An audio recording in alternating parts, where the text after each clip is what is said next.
An einem nebligen Morgen wurde der Verkehr auf einer verlassenen Straße mitten im Wald plötzlich durch eine seltsame Szene behindert. Zwei Tiere kämpften erbittert mitten auf dem Weg. Ein riesiger Bär greift mit seinen Krallen ein kleines Reh an und lässt dieses ständig vor Schmerzen schreien. Der junge Mann trug keine Waffe und als er vor einem erwachsenen Bären stand, wusste er, dass Rücksichtslosigkeit alles nur noch schlimmer machen würde. Sein Kopf war verwirrt und in diesem Moment blitzte ein Gedanke auf: Autohupe.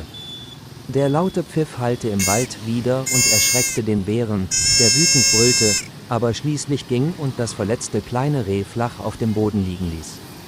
Als er die Kratzer auf seiner Haut und seine verängstigten Augen sah, konnte er nicht anders, als sich schuldig zu fühlen. Wenn es nicht rechtzeitig gerettet worden wäre, hätte es wahrscheinlich nicht überlebt. Entschlossen zu helfen, hob er das Reh vorsichtig ins Auto und brachte es zur Behandlung nach Hause. Nach diesem schrecklichen Angriff kehrte der kleine Hirsch nach Hause zurück, doch die Veränderung seiner Mentalität war nicht spürbar. Der Schock war so groß, dass es sich zurückzog, seine Augen spiegelten nicht mehr Unschuld wider, sondern zeigten Schüchternheit und Angst. Entschlossen, dem Tier zu helfen, den Schock zu überwinden, fütterte er es selbst, ohne Eile, nur geduldig und sanft.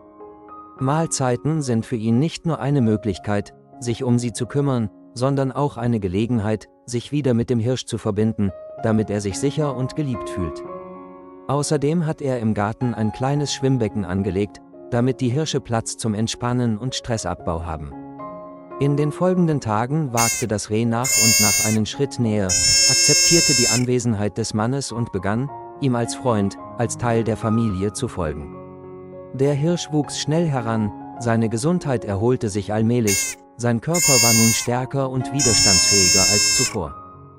Seine Persönlichkeit behält jedoch immer noch etwas Sanftes, eine besondere Verbundenheit zu der Person, die ihm das Leben gerettet hat. Die Verbindung zwischen ihnen besteht nicht nur aus Fürsorge, sondern aus einer Freundschaft, die alle Artengrenzen überschreitet. Als er eines Tages die leuchtenden Augen des Tieres in den Wald blickte, wusste er, dass es an der Zeit war, das Reh in die Natur zurückkehren zu lassen, wo es wirklich hingehörte. Ein paar Jahre später, als der Mann glaubte, er und das Reh hätten sich in die Vergangenheit zurückgezogen, sah er eines unerwarteten Morgens plötzlich eine bekannte Gestalt am Fenster erscheinen. Mittlerweile ist das Reh erwachsen geworden, die großen Hörner auf seinem Kopf unterscheiden es völlig von seinem alten Bild, aber auf den ersten Blick erkannte er es immer noch als einen alten Freund. Auch wenn die Zeit vergangen ist, kommt das Reh jeden Tag zu ihm zurück, und der Mann wird wieder von dem Tier umsorgt und begleitet. Eines Abends, nachdem er sich von dem Reh verabschiedet hatte, dachte der Mann, das Tier sei wie üblich gegangen. Doch als er sich umsah, stellte er fest, dass das Tier den Kopf leicht senkte und ihn heftig schüttelte, als wolle es das Horn absichtlich auf den Boden fallen lassen. Dieses besondere Geschenk machte den Mann sehr überrascht und berührt. Er sagte nichts, ging einfach hinaus und bückte sich, um es aufzuheben, sein Herz war voller Dankbarkeit. Die Liebe zwischen ihnen besteht nicht nur aus Momenten der Hilfe, sondern aus einem stillen Verständnis, einer Verbindung, die sich mit Worten nicht beschreiben lässt. Lieber Freund, vielen Dank, dass Sie sich die Zeit genommen haben, der Geschichte zu folgen. Vergessen Sie nicht, den Kanal zu liken und zu abonnieren, um uns zu unterstützen.